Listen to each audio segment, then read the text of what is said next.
बीजिया सितारा मीरा खागी हरनी पट के वगाती शाम गूगल मुर्दाबाद गूगल मुर्दाबाद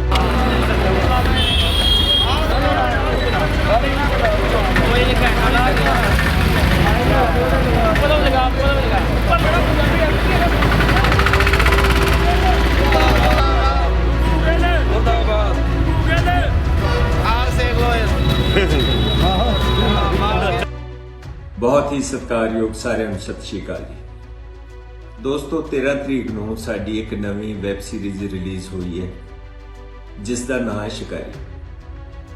ਉਸ ਦੇ ਵਿੱਚ ਬੋਲੀਆਂ ਗਈਆਂ ਕੁਝ ਲਾਈਨਾਂ ਸਾਡੀ ਬਾਜੀਗਰ ਬਰਾਦਰੀ ਨੂੰ ਠੀਕ ਨਹੀਂ ਲੱਗੀਆਂ। ਉਹਨਾਂ ਨੂੰ ਇਤਰਾਜ਼ ਹੈ ਉਸ ਤੇ। ਯਕੀਨ ਜਾਣੋ ਜਾਣਬੁੱਝ ਕੇ ਕਿਸੇ ਨੇ ਕੁਝ ਨਹੀਂ ਕੀਤਾ। ਇੱਕ ਲੋਕ ਬੋਲੀ ਸਮਝ ਕੇ ਸ਼ਾਇਦ ਉਹ ਬੋਲੀਆਂ ਗਈਆਂ ਸੀ। ਫਿਰ ਵੀ ਜਾਣੇ ਅਣਜਾਣੇ 'ਚ ਜੇ ਕੋਈ ਗਲਤੀ ਹੋਈ ਹੈ ਤਾਂ ਮੈਂ ਸਾਰੀ ਟੀਮ ਵੱਲੋਂ ਸਾਰੀ ਬਰਾਦਰੀ ਨੂੰ ਖਿਮਾ ਦਾ ਜਾਚਕ ਹਾਂ। ਇਸ ਲਈ ਬੁਰਾ ਨਾ ਮੰਨਿਓ, ਤੁਸੀਂ ਸਾਡੇ ਆਪਣੇ ਹੋ। ਇਨਸਾਨ ਗਲਤੀਆਂ ਦਾ ਪੁਤਲਾ ਹੈ। ਦੂਸਰੀ ਗੱਲ ਇਹ ਹੈ ਕਿ ਮੈਂ ਤੁਹਾਡਾ ਸ਼ੁਕਰਗੁਜ਼ਾਰ ਵੀ ਹਾਂ ਕਿ ਤੁਸੀਂ ਬੜੇ ਅੱਛੇ ਢੰਗ ਨਾਲ ਸਾਡੀ ਗਲਤੀ ਦਾ ਅਹਿਸਾਸ ਕਰਵਾਇਆ ਹੈ। ਅੱਗੇ ਨੂੰ ਕੋਸ਼ਿਸ਼ ਕਰਾਂਗੇ ਕੋਈ ਐਸੀ ਗੱਲ ਨਾ ਬੋਲੀ ਜਾਵੇ ਜਿਹੜੀ ਕਿਸੇ ਨੂੰ ਬੁਰੀ ਲੱਗੇ। ਇੱਕ ਵਾਰੀ ਫੇਰ ਸਾਰੀ ਟੀਮ ਵੱਲੋਂ ਖਿਮਾ ਦੇ ਜਾਚਕਾਂ ਜਿਉਂਦੇ ਵਸਦੇ ਰਹੋ, ਖੁਸ਼ ਰਹੋ। ਸਤਿ ਸ਼੍ਰੀ ਅਕਾਲ। ਸਤਿ ਸ਼੍ਰੀ ਅਕਾਲ ਜੀ, ਮੈਂ ਆਸ਼ੀਸ਼ ਦੁੱਗਲ। ਸਾਡੇ ਬਾਜੀਗਰ ਭੈਣ ਭਰਾਵਾਂ ਨੂੰ ਸਾਰਿਆਂ ਨੂੰ ਮੇਰੇ ਵੱਲੋਂ ਸਤਿ ਸ਼੍ਰੀ ਅਕਾਲ। ਸਾਡੀ ਨਵੀਂ ਵੈਬ ਸੀਰੀਜ਼ ਆਈ ਹੈ ਜੀ ਸ਼ਿਕਾਰੀ। ਉਹ 'ਚ ਕੁਝ ਲਫ਼ਜ਼ਾਂ ਨੂੰ ਲੈ ਕੇ ਬਰਾਦਰੀ ਨੂੰ ਓਬਜੈਕਸ਼ਨ ਹੈਗਾ, ਇਤਰਾਜ਼ ਹੈਗਾ ਤੇ ਅਸੀਂ ਇਮੀਡੀਏਟਲੀ ਉਹਨੂੰ ਰਿਮੂਵ ਕਰਤਾ। ਪਰ ਅਸੀਂ ਜਾਣਬੁੱਝ ਕੇ ਕਿਸੇ ਨੂੰ ਹਰਟ ਕਰਨ ਦੀ ਕੋਸ਼ਿਸ਼ ਨਹੀਂ ਕੀਤੀ। ਉਹ ਸਾਰਾ ਕੁਝ ਅਣਜਾਣੇ 'ਚ ਹੋਇਆ। ਅਸੀਂ ਸਾਰੇ ਭੈਣ ਭਰਾ ਇੱਕੋ ਹੀ ਹਾਂ ਤੇ ਫਿਰ ਵੀ ਅਗਰ ਕਿਸੇ ਨੂੰ ਬੁਰਾ ਲੱਗਿਆ ਤੇ ਉਹਨਾਂ ਨੂੰ ਅਸੀਂ ਹੱਥ ਜੋੜ ਕੇ ਮਾਫੀ ਮੰਗਦੇ ਤੇ ਅੱਗੇ ਤੋਂ ਵੀ ਇਸ ਚੀਜ਼ ਦਾ ਧਿਆਨ ਰੱਖਾਂਗੇ ਕਿ ਵੀ ਕਿਸੇ ਨੂੰ ਕੋਈ ਚੀਜ਼ ਬੁਰੀ ਨਾ ਲੱਗੇ।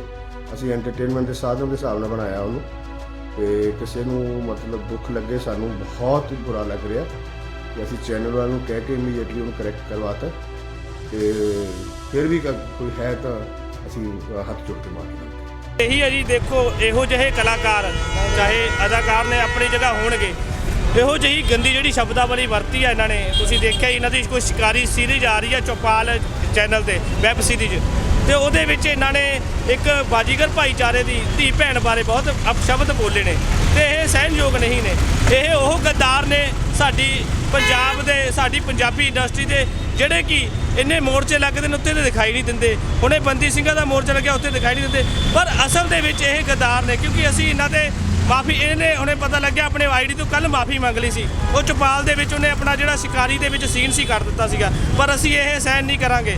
ਅਸੀਂ ਇਹਨਾਂ ਦੇ ਪਰਚਾ ਕਰਵਾਵਾਂਗੇ ਤੇ ਸਭ ਤੋਂ ਪਹਿਲੇ ਇਹ ਪਰਚਾ ਲੁਧਿਆਣੇ ਦੇ ਵਿੱਚ ਕਮਿਸ਼ਨਰ ਦਫ਼ਤਰ ਅਸੀਂ ਕਰਵਾਇਆ ਤੇ ਹੁਣੇ ਇਹ ਪਰਚੇ ਦੀ ਕਾਪੀ ਵੀ ਤੁਹਾਡੇ ਨਾਲ ਸ਼ੇਅਰ ਕਰਾਂਗੇ। ਪਰ ਅਸੀਂ ਮਾਫ ਨਹੀਂ ਕਰਨਾ ਇਸ ਬੰਦੇ ਨੂੰ ਕਿਉਂਕਿ ਅੱਜ ਇਹ ਬਾਜੀਗਰ ਭਾਈਚਾਰੇ ਬਾਰੇ ਬੋਲਿਆ ਆ, ਕੱਲ ਨੂੰ ਇਹ ਕਿਸੇ ਹੋਰ ਬਾਰੇ ਬੋਲਣਗੇ। ਇਹਨਾਂ ਨੂੰ ਸੋਚ ਸਮਝ ਕੇ ਕਿਸੇ ਵੀ ਧਰਮ ਬਾਰੇ ਜਾਂ ਜਾਤੀ ਬਾਰੇ ਗੱਲ ਕਰਨੀ ਚਾਹੀਦੀ ਹੈ। ਇਹਨਾਂ ਦੇ ਤਾਂ ਮਨੋਰੰਜਨ ਦਾ ਸਾਧਨ ਆ, ਇਹਨਾਂ ਨੂੰ ਕਲਿੱਪਾਂ ਤਾਂ ਪਹਿਲੇ ਮਿਲਦੀਆਂ ਨੇ, ਪਰ ਇਹ ਚੀਜ਼ਾਂ ਅਸੀਂ ਸਹਿਣ ਨਹੀਂ ਕਰਾਂਗੇ। ਕਦੇ ਵੀ ਕੋਈ ਵੀ ਕਿਸੇ ਵੀ ਤਰ੍ਹਾਂ ਦੀ ਬੇਅਦਬੀ ਕਰਦਾ ਜਾਂ ਕਿਸੇ ਧਾਰਮਿਕ ਭਾਵਨਾ ਨੂੰ ਠੇਸ ਪਹੁੰਚਾਉਂਦਾ ਕੋਈ ਮਾਫੀ ਨਹੀਂ।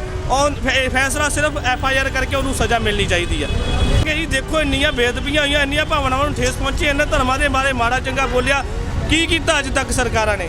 ਮੈਂ ਇਹ ਚੀਜ਼ਾਂ ਨਾਲ ਅਸਹਿਮਤ ਹਾਂ ਕਿ ਜਿਹੜਾ ਆਹ ਮਾਫੀ ਕਿਸੇ ਨੂੰ ਨਹੀਂ ਦਿੰਦੇ। ਪੰਜਾਬੀ ਬਹੁਤ ਵੱਡੀ, ਜਿੱਦਾਂ ਹੁਣੇ ਪੰਜਾਬ ਦੇ ਲੋਕ ਜਾਂ ਬਾਜੀਗਰ ਭਾਈਚਾਰੇ ਦੇ ਲੋਕ ਬਹੁਤ ਵੱਡੇ ਦਿਲ ਵਾਲੇ ਨੇ, ਪਰ ਅਸੀਂ ਬਿਲਕੁਲ ਨਹੀਂ। ਪਹਿਲੇ ਤਾਂ ਇਹ ਬਾਜੀਗਰ ਭਾਈਚਾਰੇ ਦੇ ਬਾਰੇ ਇਤਿਹਾਸ ਦੇ ਵਿੱਚ ਜਾ ਕੇ ਪਹਿਲੇ ਇਤਿਹਾਸ ਪੜ੍ਹੇ। ਇਹ ਪੰਜਾਬੀ ਦੇ ਵਿੱਚ ਇੱਥੇ ਰਹਿੰਦਾ ਹੈ, ਮਹਾਰਾਜਾ ਰਣਜੀਤ ਸਿੰਘ ਦਾ ਇਤਿਹਾਸ ਪੜ੍ਹੇ ਜਿਹਦੇ ਵਿੱਚ ਬਾਜੀਗਰ ਭਾਈਚਾਰੇ ਨੇ ਪੂਰਾ ਸਾਥ ਦਿੱਤਾ ਹਮੇਸ਼ਾ ਕੌਮ ਦੇ ਲਈ। ਤੇ ਇਹ ਸਾਡੇ ਬਾਜੀਗਰ ਭਾਈਚਾਰੇ ਦੇ ਬਾਰੇ ਜਾਣਦੇ ਕੀ ਨੇ। ਬਾਜੀਗਰ ਅੱਜ IPS ਅਫਸਰ ਨੇ, ਬਾਜੀਗਰ ਅੱਜ ਮੰਤਰੀ ਨੇ, ਮਿਨਿਸਟਰ ਨੇ, ਬਾਜੀਗਰ ਅੱਜ ਬਹੁਤ ਵਧੀਆ ਉਪਾਧਿਆਤ ਨੇ, ਬਾਹਰਲੇ ਦੇਸ਼ਾਂ ਵਿੱਚ ਪੈਸਾ ਕਮਾ ਰਹੇ ਨੇ।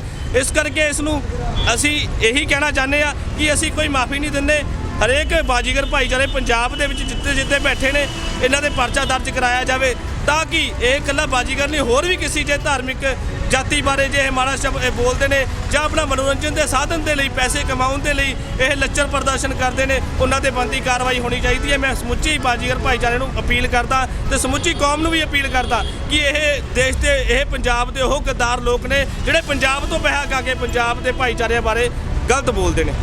ਨਾਲੇ ਅਸੀਂ ਉਹਨਾਂ ਮਿਨਿਸਟਰਾਂ ਨੂੰ ਕਹਿਣਾ ਚਾਹੁੰਦੇ ਜਿਹੜੇ ਕਿ ਬਾਜੀਗਰ ਭਾਈਚਾਰੇ ਦੇ ਕੁਲਵੰਤ ਸਿੰਘ ਬਾਜੀਗਰ ਤੇ ਉਸ ਤੋਂ ਬਾਅਦ ਧਰਮ ਸਿੰਘ ਸਾਧੂ ਸਿੰਘ ਧਰਮਸੋਤ ਜਿਹੜੇ ਕਿ ਮਿਨਿਸਟਰ ਵੀ ਰਹੇ ਨੇ, ਉਹਨਾਂ ਨੂੰ ਅਪੀਲ ਕਰਨਾ ਚਾਹੁੰਦੇ ਕਿ ਤੁਸੀਂ ਵੱਡੇ ਪੱਧਰ ਤੇ ਆ ਕੇ ਕੋਈ ਗੱਲ ਕੀਤੀ ਜਾਵੇ। ਅੱਜ ਤੋਂ ਬਾਅਦ ਕਲਾਕਾਰ ਕੀ ਕੋਈ ਮਿਨਿਸਟਰ ਆ ਕੋਈ ਜਾਂ ਕੋਈ ਵੱਡਾ ਫੇਮਸ ਚਿਹਰਾ ਜਾਂ ਕਿਸੇ ਵੀ ਭਾਈਚਾਰੇ ਬਾਰੇ ਕੋਈ ਗਲਤ ਗੱਲ ਕਰੂਗਾ ਉਹਦਾ ਇਹੀ ਹਸ਼ਰ ਹੋਊਗਾ, ਉੱਤੇ ਪਰਚਾ ਦਰਜ ਹੋਊਗਾ, ਕੋਈ ਮਾਫੀ ਨਹੀਂ। ਇਹ ਪਹਿਲੇ ਤਾਂ ਗਲਤੀਆਂ ਕਰ ਲੈਂਦੇ ਨੇ, ਬਾਅਦ ਚੋਂ ਮਾਮੂਲੀ ਜਿਹਾ ਮੂੰਹ ਬਣਾ ਕੇ ਫੇਸਬੁੱਕਾਂ ਤੇ ਆ ਕੇ ਲਾਈਵ ਕਰ ਮਾਫੀ ਮੰਗ ਲੈਂਦੇ ਨੇ। ਇਹ ਨਹੀਂ, ਜੇ ਮਾਫੀ ਮੰਗਣੀ ਆ ਸਾਡੇ ਜਿਹੜੇ ਬਰਾਦਰੀ ਦੇ ਮੇਨ ਪੰਚਾਇਤਾਂ ਹੁੰਦੀਆਂ ਨੇ, ਸਾਡੇ ਮੇਨ ਬਜ਼ੁਰਗ ਹੁੰਦੇ ਨੇ, ਉਹਨਾਂ ਕੋਲ ਆ ਕੇ ਮਾਫੀ ਮੰਗ ਲੈਣ, ਅਸੀਂ ਮਾਫ ਕਰ ਦੇਵਾਂਗੇ। ਇਸ ਤਰ੍ਹਾਂ ਮਾਫੀ ਨਹੀਂ, ਫੇਸਬੁੱਕਾਂ ਤੇ ਇਕੱਲਾ ਹੀ ਮਾਫੀ, ਇਹ ਨਹੀਂ ਅਸੀਂ ਮਾਫੀ ਦੇਣੀ। ਤੇ ਅਸੀਂ ਪਰਚਾ ਦਰਜ ਕਰਾ ਦਿੱਤਾ ਤੇ ਅੱਗੇ ਦੀ ਕਾਰਵਾਈ ਜਿੱਦਾਂ ਕੌਮ ਕਹੂਗੀ, ਜਿੱਦਾਂ ਸਾਡੀ ਬਾਜੀਗਰ ਭਾਈਚਾਰਾ ਕਹੂਗਾ ਉੱਦਾਂ ਕਰਾਂਗੇ। ਬਾਕੀ ਉਹਨਾਂ ਮਿਨਿਸਟਰਾਂ ਨੂੰ ਅਪੀਲ ਆ ਜਿਹੜੇ ਬਾਜੀਗਰ ਦੇ ਭਾਈਚਾਰੇ ਨਾਲ ਸੰਬੰਧਿਤ ਨੇ ਕਿ ਤੁਸੀਂ ਵੀ ਆਵਾਜ਼ ਚੱਕੋ ਇਹਨਾਂ ਦੇ ਬਾਰੇ।